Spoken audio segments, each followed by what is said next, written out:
তুমি আমার কাছে হারিয়ে যাওয়া চাবির মতো। হ্যাঁ, সেটা কিন্তু জাদুর চাবি। মনের ভেতরের দরজাটা তুমি নির্দয়ের মতো বন্ধ করে রেখেছ। খুব হাসতে ইচ্ছা করে। কি বোকা তুমি! অনেকটা সময়ের জন্য আমাকে হারালে। কেন যে অযথা হারাচ্ছ বুঝি না বাবা। তুমি তো ফিরে আসবে আবার জানি।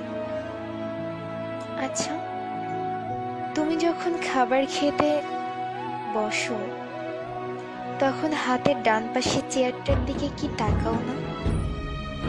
শুনে রাখো, চেয়ারটা কিন্তু আমারই, ঠিক আগের মতো। কাউকে বসতে দিও না। আচ্ছা, এখন আমার মতো কেউ তোমাকে শাসন করে? বকে, মারে না? আমি জানি একদিন তুমি ঠিক ফিরে আসবে। অনেক কিছু অনেক সময় মনে পড়ে যায়, ভালো লাগে না। প্রথম দিক যখন প্রেম করতাম তোমাকে বুঝতে দেইনি তোমাকে কত ভালোবাসি। তখন তুমি মিরপুর 1 নম্বরে আড়ঙের উপর 7/8 এর ফ্ল্যাটটি ভাড়া করে থাকতে।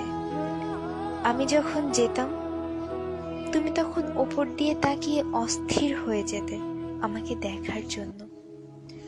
ভেবেছিলাম এই অস্থিরতা হয়তো একদিন থাকবে না, কিন্তু তুমি আমাকে ভুল প্রমাণ করে গেছো। দিন দিন মনে হতে লাগলো ভালোবাসা কি কমার জিনিস? এ তো শুধু বেড়েই চলে। প্রতিটা মুহূর্তে তোমাকে কাছ থেকে ভালোবাসার মানে বুঝেছি। তুমি আমাকে বুঝিয়েছো ভালোবাসাটা কি। ছোটবেলা থেকে নোংরা কিছু দেখতেই পারতাম না। তুমি যখন কোনো একটি কারণে খুব বমি করতে, তারপর যখন তোমাকে গোসল করিয়ে দিতাম, মাথায় পানি ঢেলে দিতাম, বিশ্বাস করো আমার অদ্ভুত শান্তি লাগতো। যখন আমি রাগ করতাম তুমি ক্লান্ত হয়ে শক্ত করে জড়িয়ে ধরে বলতে, কোথায় যাবো আমাকে রেখে? এগুলো আমার মায়া জন্মাতো তোমার জন্য। চোখের সামনে ছবির মতো ভাসে। আমি তোমার চোখে আমাকে হারানোর ভয় পেতে দেখেছি, একবার নয় অনেকবার। তা কি মিথ্যা হতে পারে? আমি বিশ্বাস করতে চাই না। তুমি তোমার জীবনে যাই করো না কেন আমি তোমার অপেক্ষায় থাকব। আমার জাদুর চাবিটা ঠিকই একদিন পাবো। একদিন ঘুম থেকে উঠে দেখব বালিশের কাছে খুব সুন্দর করে রাখা আছে।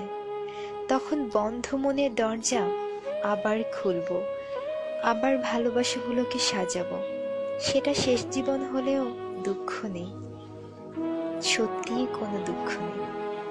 থাকুক না কিছু সময় দুজনের ভালোবাসাটা মলিন হয়ে বন্ধ হয়ে, তবে এতে করে ভালোবাসা কিন্তু একটু কমবে না, বরং বাড়বে। অনেকদিন হ্যাপ ডাকটা শুনি না, হ্যাপি থেকে হ্যাপ। তখন খুব বিরক্ত লাগতো, খুব রাগ হতো তোমার উপর। এখন খুব হারায়, কি যেন একটা লাগে, ঠিক বুঝে উঠতে পারি না। তবে তুমি ভালোই থাকো, আমি তোমার জন্যই বেঁচে থাকবো, শেষ নিঃশ্বাস পর্যন্ত অপেক্ষা